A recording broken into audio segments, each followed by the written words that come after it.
Olá pessoal, nesse vídeo eu vou falar de um algoritmo de compressão de dados sem perda, que é o algoritmo de Huffman, um dos algoritmos mais importantes de compressão de dados.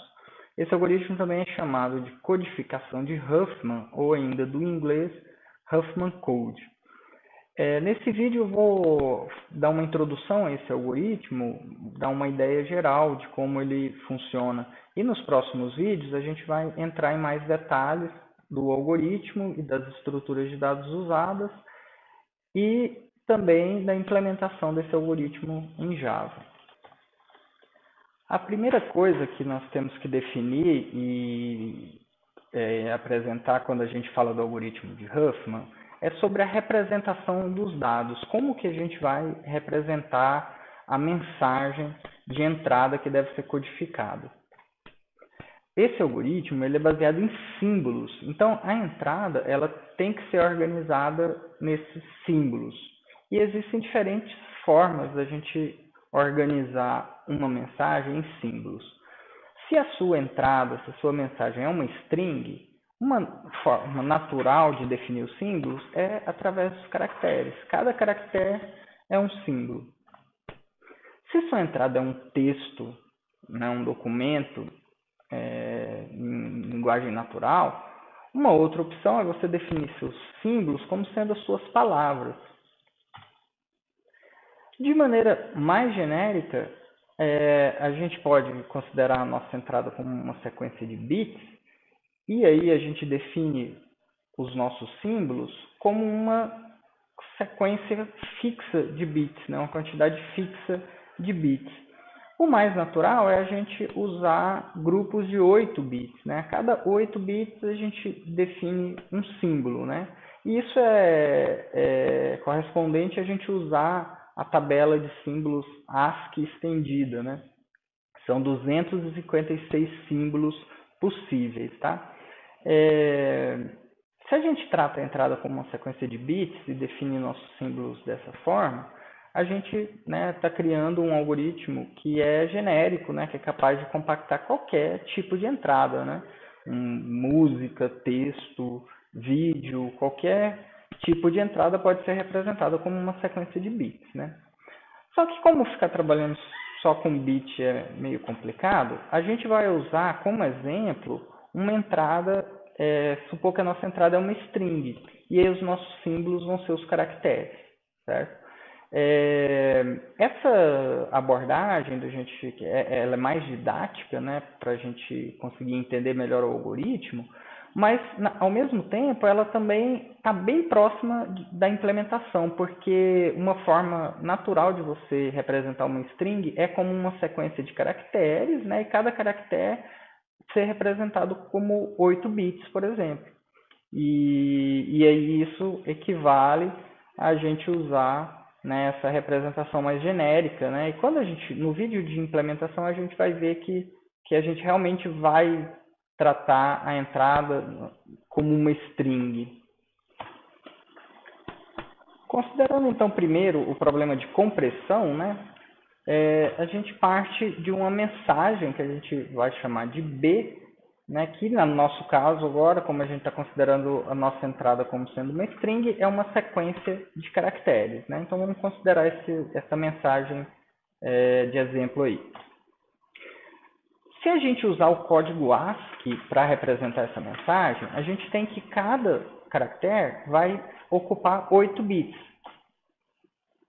E como a gente tem 12 caracteres nessa mensagem, a gente vai acabar usando 96 bits para representar essa mensagem. Certo? Então, esse é o tamanho da nossa mensagem em bits. Será que a gente consegue compactar essa mensagem? Representar ela com menos bits? Claro que sim, mas como fazer isso? Uma ideia é a gente usar uma tabela de códigos que para cada símbolo, no nosso caso para cada caractere, a gente define um código binário menor do que 8 bits. No caso da tabela ASCII, a gente precisa usar 8 bits, porque a tabela ASCII tem 256 caracteres possíveis, né? Então a gente precisa de 8 bits. Mas como nossa mensagem usa um conjunto limitado de caracteres, de símbolos, a gente pode definir um código binário para cada caractere que aparece na minha mensagem, e esse aqui é o conjunto de caracteres que aparece naquela mensagem ali, ó. A gente pode definir alguns códigos binários para esses caracteres usando menos bits, mais especialmente usando 3 bits para cada caractere. Então, só fazendo isso, a gente consegue comprimir essa mensagem já bastante. E aí, ó, a gente pode codificar, comprimir, né, essa mensagem, ou codificar ela, com essa sequência de bits aqui, ó. Né? A vai ser 010, né? Então, ó, 010, certo? E aí, assim por diante. Você coloca o bit, né? A cada 3 bits você tem um símbolo, né? Um caractere. E aí a gente consegue reduzir de 96 bits para 36 bits. Isso já é um ganho considerável, certo? Será que a gente consegue fazer melhor do que isso? Sim. Uma ideia é usar uma tabela de códigos com códigos de comprimento variável. A gente não precisa usar 3 bits para todos os símbolos. A gente pode definir os códigos usando diferentes comprimentos para cada símbolo, certo? Então, esse aqui é um exemplo de uma tabela de códigos, né? De uma codificação com códigos de comprimento variável. Se a gente usar essa tabela de código aqui, a gente consegue comprimir essa mensagem para, ao invés de 36 bits, para 30 bits. Né? Diminuiu um pouquinho, mas diminuiu, certo? Será que a gente consegue melhorar ainda mais isso? Sim, né? Senão a gente não estava aqui nesse vídeo, né? E o que a codificação de Huffman ou que o algoritmo de Huffman nos dá é justamente uma forma inteligente de construir uma tabela de símbolos, uma tabela de códigos, desculpa, com códigos de comprimento variável, de uma forma que o comprimento da mensagem comprimida é pequeno, na realidade o menor possível. E a ideia por trás, a principal ideia por trás da codificação de Huffman é essa aqui, ó. A gente pega os símbolos mais frequentes e dá códigos curtos para esses símbolos. E os símbolos infrequentes, menos frequentes, a gente dá códigos mais longos. Certo? Então, o comprimento do código de um símbolo vai ser inversamente proporcional à sua frequência. Então, na nossa mensagem, como a gente tem muito a gente usa o menor símbolo possível, um bit, para representar o símbolo mais frequente. E daí em diante, a gente pega os símbolos que aparecem com alguma frequência, mas não sejam os menos frequentes, e usa 3 bits, por exemplo, e alguns a gente usa 4 bits. Com isso, a gente consegue reduzir de 30, do caso anterior, para 28 bits, nesse caso. Não é uma redução, nesse caso, muito pequena, né? Mas isso aqui é só um exemplo para uma mensagem muito pequena também, que nem faz sentido na prática a gente comprimir uma mensagem dessa, né? Mas é só um exemplo. Então, como a gente já viu nos slides anteriores, a gente usa essa tabela de códigos, né? Que é uma tabela onde as chaves são símbolos, os símbolos da minha mensagem, no nosso caso são caracteres, né? E o valor associado a cada símbolo é o código binário, né? Para codificar aquele símbolo. Depois a gente vai ver que a gente pode representar essa tabela, como a gente está usando 8 bits por símbolo, né? Está usando a tabela ASCII como tabela de símbolos, como o conjunto de símbolos, a gente pode definir uma tabela de códigos como um vetor com 256 strings, né? Uma para cada caractere possível. Primeiro, né? Por que usar um vetor de 256 strings, sendo que em alguns casos, como nesse caso aqui, a gente só tem 6 caracteres possíveis, né? Vai ter 250 posições nesse vetor que vão ficar inúteis. Bom, são 256 strings, né, um vetor de 256 posições. Você só vai usar 6 posições, 250 posições vão ficar nulas, mas ainda é um vetor pequeno, né? 256 posições é pouco. E veja que como a gente está usando 8 bits para cada símbolo, a gente está fazendo uma representação que é bem genérica. Depois a gente vai poder usar essa mesma tabela de código para representar qualquer mensagem, com qualquer sequência de bits, certo? Porque a gente consegue, né, nessa tabela representar todos os 256 símbolos possíveis, certo? Agora, outra questão também é por que a gente usa uma tabela de símbolos onde os códigos são representados como strings, né? E aqui no nosso caso, ó, o código do caractere C é uma string, essa string aqui, ó, contendo os dígitos 0 e 1, a sequência de bits, mas representada como dígitos 0 e 1. Não vai ser uma, ou seja, o código nessa tabela de códigos aqui não vai ser a representação binária mesmo daquele símbolo. Vai ser uma representação textual. Por que disso, né? Por que a gente não usa uma representação binária? A questão é que o comprimento desses códigos aqui é variável, né? E eles podem ser, inclusive, mais longos do que 8 bits. Então, se você optar por usar, né, sei lá, vou usar um char para representar esses bits aqui, né? Não funciona bem, porque o char é fixo, né? São exatamente 8 bits e você teria que dizer quantos bits você está usando daquele char, né? O R aqui, por exemplo, lá que eu estou usando 4 bits, para o A você tinha que falar que está usando só 1 bit. E ao mesmo tempo você pode ter códigos com mais do que 8 bits e considerando o Java que o char tem 16 bits, você pode ter códigos com mais de 16 bits também. Então, a string é uma opção razoável para representar os códigos de maneira genérica, né, que vai funcionar em qualquer caso. Tá? Apesar de ser meio estranho fazer isso para representar binário, né? Na compressão, né, no algoritmo de compressão, a gente precisa da tabela de códigos, né? Porque para cada código, para cada símbolo, você quer saber qual é o código dele, né, para gerar a codificação comprimida, né, com os códigos binários ali dos símbolos, certo? Agora, quando a gente vai fazer a expansão, né, dado uma mensagem comprimida, a gente expandir e recuperar a mensagem original, a gente precisa do inverso da tabela de códigos, que é o que a gente chama de tabela de símbolos, né, que é uma tabela que, dado um código, a gente recupera o símbolo associado com aquele código, né, porque na mensagem comprimida a gente vai ter os códigos e tem que descobrir quais são os símbolos, né? Então, é simplesmente o inverso da tabela de códigos.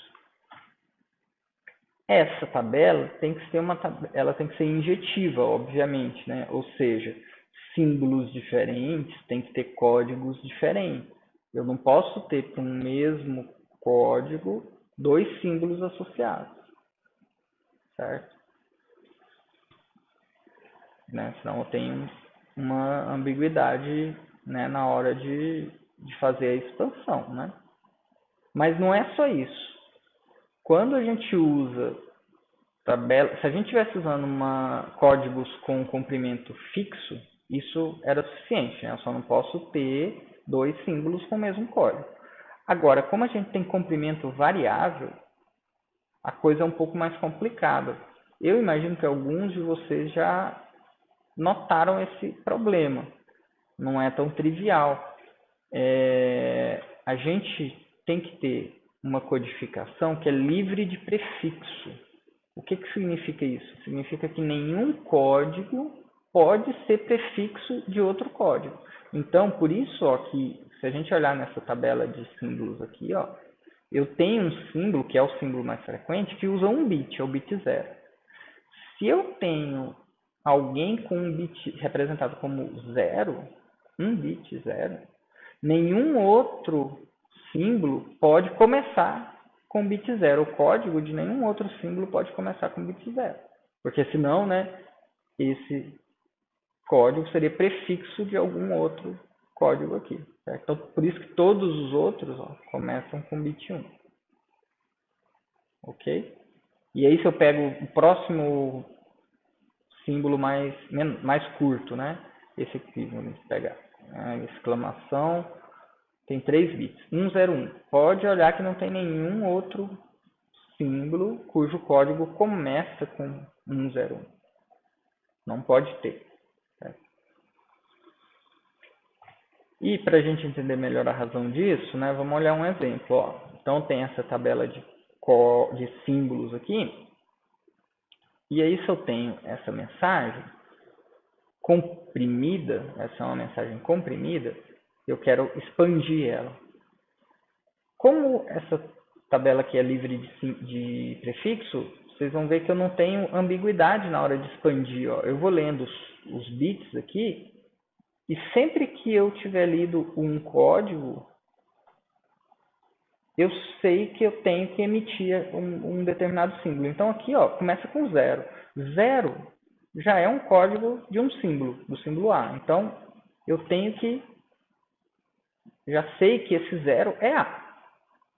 Não tem como esse 0 aqui pertencer ao outro, é o primeiro bit, né? Não existe nenhum outro símbolo que começa com 0, só o A. Né? Então 0 é A. E aí eu passo para o próximo bit, ó, 1. 1 não tem nenhum código com nenhum símbolo com código 1, certo? Então eu leio mais um bit, 1. Ainda não tem nenhum símbolo com código 1. Aí eu leio mais o terceiro 1, né? 1. Não tem ninguém que o código é 3 1 seguidos. Aí finalmente quando eu leio o próximo bit, vão ser 4 1s seguidos. Aí eu vejo que o B é o símbolo cujo código é 4 1s seguidos. Então eu tenho que emitir o B, certo? E aí eu continuo lendo, né? E aí o próximo vai ser o R, né? Que eu vou ler 3 1s seguidos e um 0. E aí vai ser o R. Então, a gente consegue ver aqui que não existe ambiguidade na hora de eu expandir. Eu vou lendo os bits e acumulando esses bits, e quando eu acho uma sequência de bits que corresponde a algum código da minha tabela, eu tenho que emitir o símbolo correspondente, e aí eu começo de novo, né? Continuo do 0 agora, começando a ler outra sequência de bits, né? Que corresponde a outro símbolo, certo? Agora vamos ver uma tabela de símbolos que não é livre de prefixo. Então, veja bem aqui, essa tabela é uma tabela de código de comprimento variável. Não tenho nenhum código repetido. Ó. Todos os códigos são diferentes, tá? 0A, 1B, aí ó, 01, 10, 00 e 1, certo? Não tem repetição de código, mas eu tenho prefixos, né? Então, 0 ó, é prefixo de 01, é prefixo de 00, 1 é prefixo de 11 e prefixo de 10, certo? Então, eu tenho vários prefixos aí, certo? Aí, essa mensagem aqui foi comprimida usando essa tabela, certo? Tinha uma mensagem, por exemplo, abracadabra. Se você comprimir ela com essa tabela, vai dar isso aqui. O que acontece? Beleza, realmente, ó, A, aí 1, 0, não, aí ó, já é 1 é o B, aí R, né, 0, 0. Então, se eu comprimir essa mensagem, eu vou chegar aqui. Só que o problema é que na hora de expandir, ó, eu posso chegar aqui, mas eu posso chegar aqui também, nessa outra mensagem. Essa mensagem, se eu comprimir ela, eu também chego nisso. Por quê? Porque quando eu leio 0 aqui, ó, eu não tenho como saber se esse 0 veio do A, de um A, ou se é o início de um C, ou se é o início de um R. Pode ser qualquer coisa. Certo? Bom, o início do R não vai ser porque tem um 1 logo depois, mas pode ser um C, né? Então, esse 0 pode ser um A, ou ele pode ser o início do 0, 1 e o C. Então, eu tenho uma ambiguidade aqui que o algoritmo não vai funcionar. Eu consigo fazer a compressão, Eu fico com um código bem curto, inclusive, né, com uma mensagem comprimida mais curta que essa aqui, mas a expansão se torna ambígua e aí esse algoritmo simplesmente não funciona, né, na prática. Então, pessoal, essa é só uma introdução para esse algoritmo de Huffman, tá?